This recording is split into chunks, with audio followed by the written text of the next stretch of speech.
Welcome back to another episode of Disturbing Truth, where we share disturbing true stories from around the world. A man was totally shocked when he came home to find a note from his wife saying she would never return. But the story gets a lot more sinister. On October 13th, 1996, 35-year-old Sharon Lopatka left her modest home with a goal of never returning. A note to her husband Victor read, "If my body is never retrieved, don't worry, know that I'm at peace." Unknown to her husband, Sharon had been harbouring a deadly desire that she'd only expressed to others in the darkest corners of the internet. Sharon eventually found a man who shared her grotesque interests, a man who was recently divorced, Robert Glass, or his friends used to call him Bobby. He was a computer analyst for the government of Catawba County, North Carolina, for nearly 16 years. His tasks included programming tax rolls and keeping track of the amount of vehicle gas consumption in the county. Not long after meeting him, Sharon would be discovered in a shallow grave. She was a secret, extreme fetishist, but nothing in her life signalled that. Raised by Orthodox Jewish parents and the first of 4 daughters, former school friends described her as normal as you can get. Sharon was part of the sports teams and the school's choir. She married her husband Victor soon after graduating from high school, many perceived as being more of a convenience than young love, as she used it to move away from her parents, which they did not approve of. Nevertheless, the couple appeared to live a quiet, content existence in the small town of Hampstead, Maryland, USA, a small town with between 5 to 10,000 residents. An early internet entrepreneur, Sharon started an online advertising business in 1995, which initially involved writing copy for classifieds and selling home decorating guides. It was through her online sales work that she first discovered explicit chat rooms and the burgeoning online BDSM scene. Sharon soon mixed business with pleasure through marketing extreme adult content under the pseudonym Nancy Carlson, her deviant alternate persona through which she explored violent fantasies. Nancy sold and promoted VHS tapes of simulated assault involving women being hypnotised before being violated. Nancy also had an avid interest in the online feeder gainer subculture, a variant of fat fetishism, where participants gained gratification either from gaining weight or watching others stack on the kilos. Sharon, who was already overweight, posted on groups fantasising about having someone feed her till she reached 215 kilos. "I'm not interested in email correspondence or a phone feeding," she wrote. "What I'd really like is the real thing. I'm willing to be force-fed to meet my goals if necessary."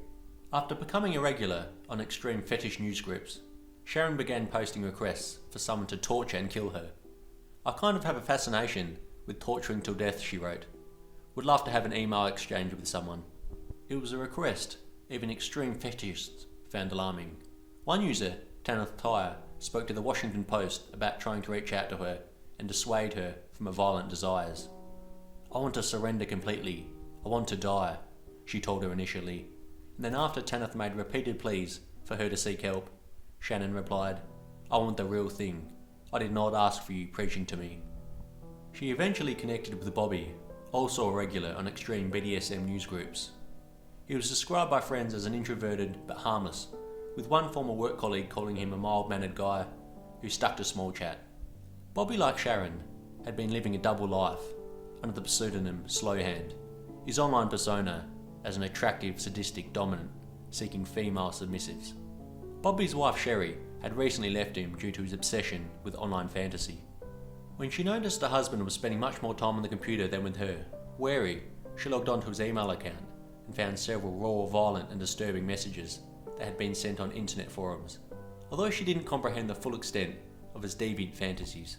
After 6 weeks of heavy email exchanges, over 900 pages worth of emails in total, Sharon and Bobby met in person to fulfill their dark, twisted fantasy. Victor, on the other hand, reported his wife missing to police soon after he discovered the note. In what was something of a first at the time, police tracked down Bobby by going through the online exchanges that remained on Sharon's computer. After monitoring his home over a number of days, on October 25, 1996, Judge Beverly Beale issued a search warrant on the home, and inside the house, investigators discovered items belonging to Sharon. In addition, they also found drugs and bondage equipment, explicit magazines, a .357 Magnum pistol, and several computer disks, as well as trash and toys outside of the trailer. A police officer then noticed a mound of soil 75 feet away from the home. Police eventually discovered the body of Sharon in a shallow grave. An autopsy revealed the cause of death as strangulation. On interrogation, Bobby admitted to fulfilling Sharon's torture fantasies, but claimed that her death was ultimately an accident. As he recalled, "I don't know how much I pulled the rope. I never wanted to kill her, but she ended up dead." Initial reactions to the claims of a fetish gone wrong were met with scepticism, with many seeing this as a ploy by a sexual predator to avoid a lengthy sentence. However, once Sharon's online activities were fully discovered, with over 50 messages of a desire of torture, the general response shifted to confusion. "Everything is weird with this case," Captain Danny Barlow, Caldwell County Sheriff's Department, told the Baltimore Sun. "Everyone wanted an answer. What would drive someone to sexually desire their own death?" Autosassinophilia is a paraphilia first identified by sexologist John Money.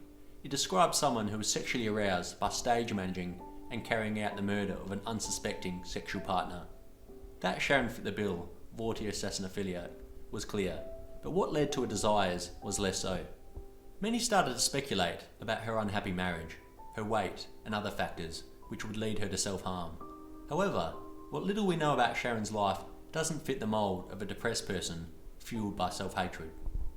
"What I want people to know is, the woman I knew was not crazy in the slightest," her friend Diane Safer told the Baltimore Sun. "She was always a happy person." One group that was struggling to grapple with the news was the online BDSM community. "I don't know what they were doing, but it wasn't S&M, noted sex educator Nancy Ava Miller, with many in the community wanting to distance themselves from her fate.